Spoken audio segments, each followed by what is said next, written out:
about data pluralism and privacy.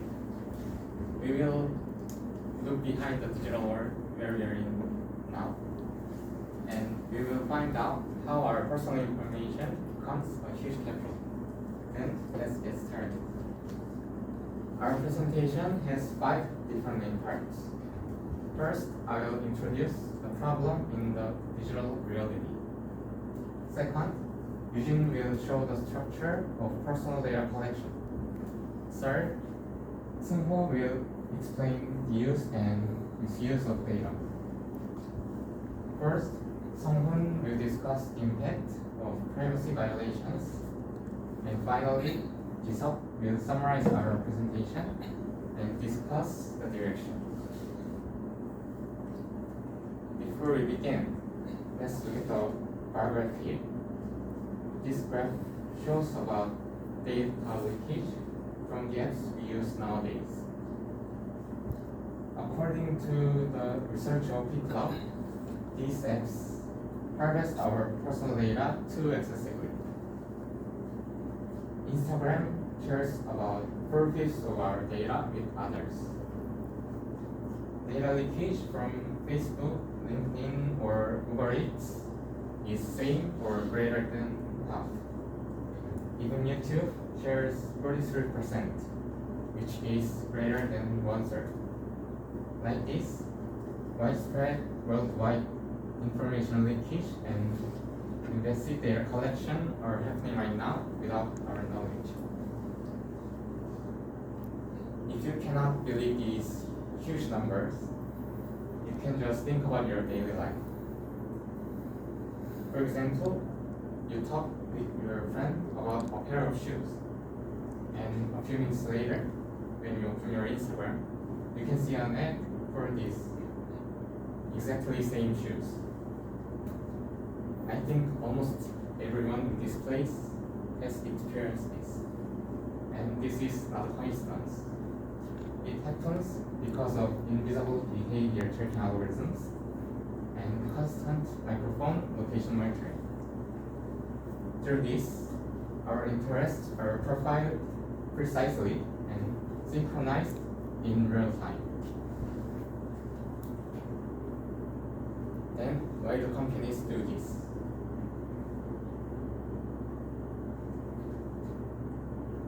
We think these apps are free because no money is required, but there are no free things. We are paying with our privacy instead of money. In this hidden economic mechanism, our personal data becomes a digital currency, and companies exploit our unconscious data consent. In this system, we are no longer the users of the service. We have become the products that companies sell to others. In conclusion, to maintain our daily life, we have to reclaim our lost digital data control. This is not just about preventing data leakage. This is about restoring human sovereignty in the digital age.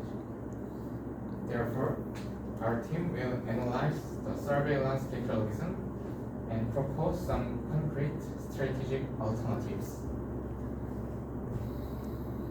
Now, Eugene will show the structure of personal data collection. Thank you.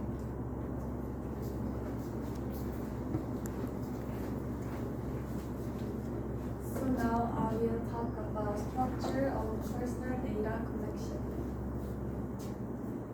Today, data has become one of the most valuable resources in the digital economy.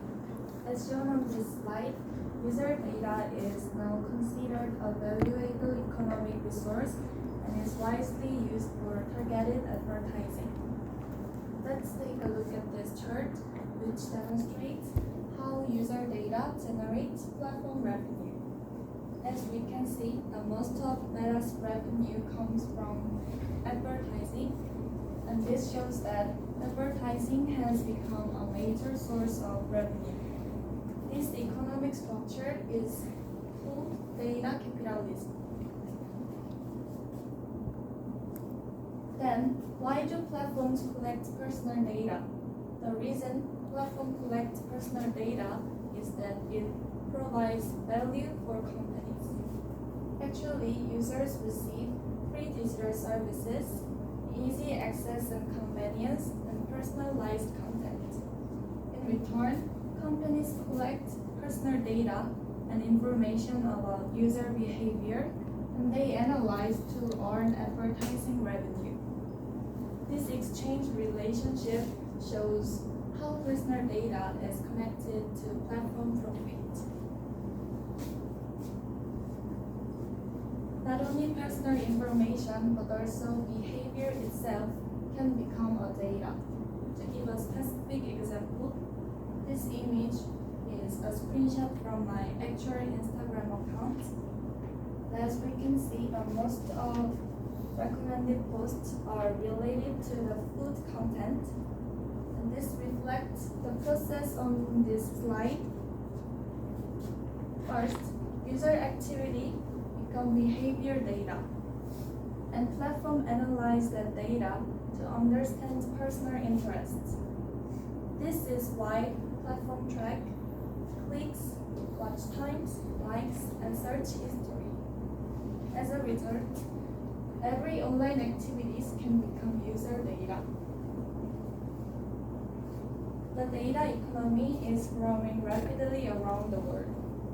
Actually, personal data has become a key business resource, and platforms use the data analysis to provide personalized content and advertisements. This has contributed to expansion of digital advertising platforms. As a result, the data-driven digital economy continues to grow. The development of AI and big data has accelerated this growth even more, but however, concerns about privacy and data misuse are also increasing. I have talked about structure of personal data collection, and now Semo will present part 2 about the use and misuse of data. Thank you.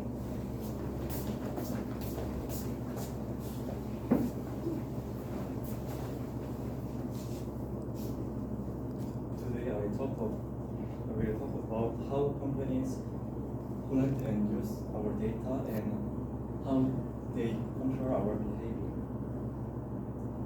Do you use SNS a lot? Many apps, including Instagram, Facebook, and TikTok, might be collecting and using our personal information in ways we don't even know. The convenience services we enjoy for free, or actually not free, we are paying for them with our data. And the companies use the data to change how we behave. For example, let's think about the learning app. The people who use learning apps give the apps their location data and their daily exercise patterns. Based on this, the companies show them ads for nearby coffee shops or gyms and make a profit. But video apps like YouTube do the same thing. They collect your viewing history and videos you like. Then they use this data to create your personal algorithm. This algorithm recommends videos that match your style and shows ads that you will likely be interested in. And now, dark patterns are everywhere on web and web services. The dark pattern is a UI design that tricks user into saying yes and make it very hard to say no. Look at the chart on the left. The Korean Consumer Agency studied 100 apps to see how many dark patterns they used. Surprisingly, only 3% of the apps had no dark patterns. This shows how common they are. For example, recently, Coupang's UI design made it difficult to cancel the membership benefit. They made the process too long and complicated. Even worse, they made users agree to a change in monthly fee without even realizing it. Lastly, some apps ask for too much information and permission than they actually need for their essential functions.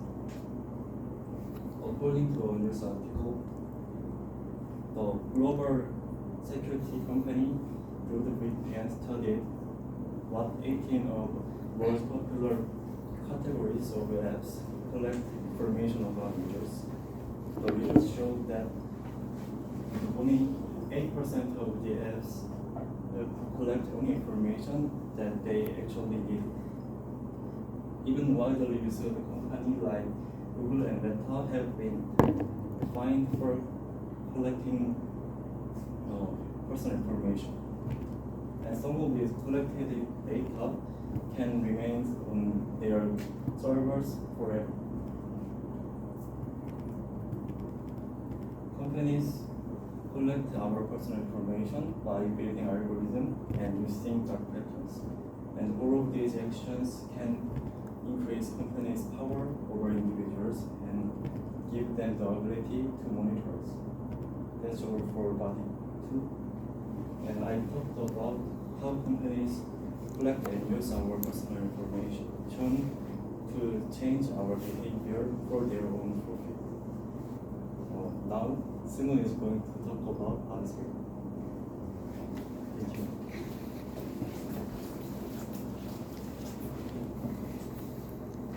Now, I will begin part 3, focusing on the impact of privacy violations. First, let's look at the digital panopticon effect. We feel fear from constant digital surveillance, and this leads to unconscious self-censorship of personal actions. This means because we feel watched, we start changing our behavior, and we hesitate before searching for something or clicking a link. Also, our freedom is restricted via algorithmic monitoring. Ultimately, this results in the formation of a transparent digital cage. Our freedom is limited within this invisible cage.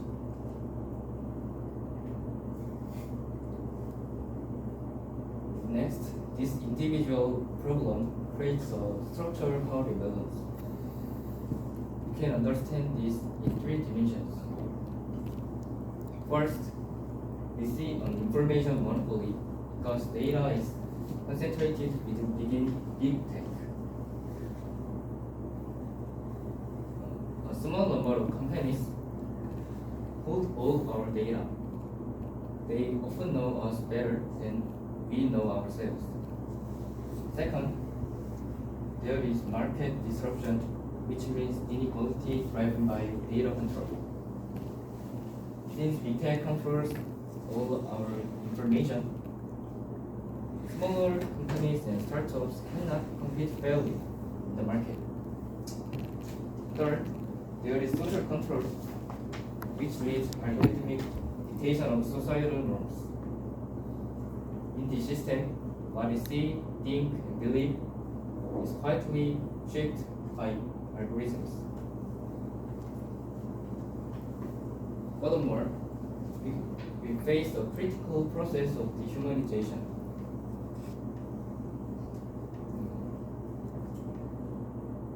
This process illustrates how privacy violations deeply erode human dignity. First, the system treats humanity as raw economic materials. Therefore, corporate profit is prioritized over human dignity.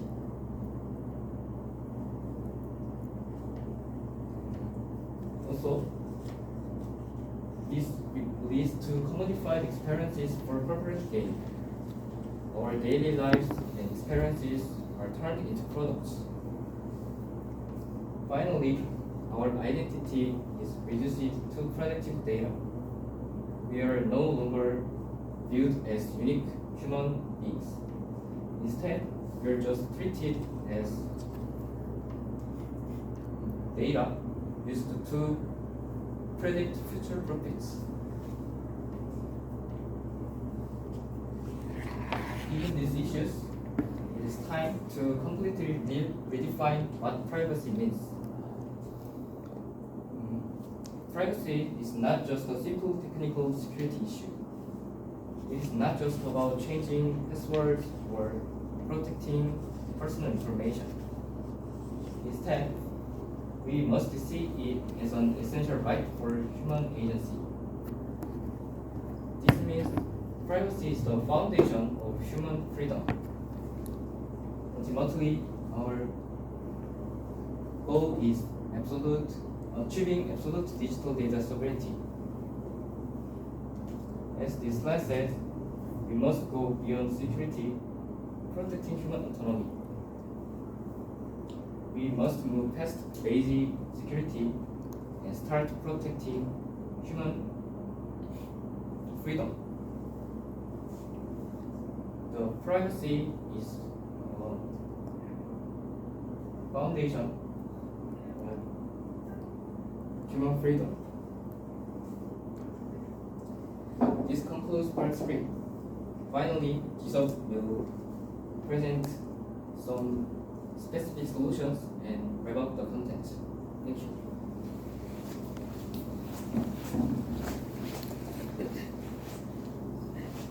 To summarize the key points of our presentation, personal data is no longer just simple data. It is more than that. It represents who we are, our behaviors, preferences, and even our future actions. First, let's think about the psychological effect. When our data is constantly collected and analyzed, we begin to feel what? This alters how we act online. This can lead to self-censorship, where we change our behaviors without even realizing it. Therefore, we must remember that, in this sense, privacy is directly connected to our freedom. Next, let's look at the bigger picture. On a larger scale, the problem goes beyond the individuals. It affects our entire community. As massive amounts of data are concentrated in a few big tech companies, they gain significant power over information and society. This is a serious threat because this creates inequality and raises the risk of surveillance-based society. The core issue is that users do not truly have control over their own data. We are often trapped by the system. Many platforms use complex terms and dark patterns to obtain consent and collect more data than is actually necessary. So, what needs to change? First, stronger regulations are essential to ensure that companies are held accountable. We need strict legal rules to prevent corporations from abusing their power. Government action is essential to enforce these laws and protect everyday citizens. Second, companies must take ethical responsibility for how they collect and use data. They should respect user privacy as a core value rather than just focusing on corporate profit. And finally, transparency is the key. Users deserve to know exactly how their data is being used. Platforms must provide clear and simple information so that we can easily understand where our data goes. In the end, personal data should not be something to give up. Personal data should not be something we give up for convenience. We protect it because it is a fundamental right. Let's remember that protecting personal data is not just about security. It is about protecting human dignity and autonomy. Ultimately, the future of technology should not only be efficient, but also ethical. These are the references we use. you have any questions, please do not hesitate. If there are no questions, this is the end of our presentation. Thank you for listening.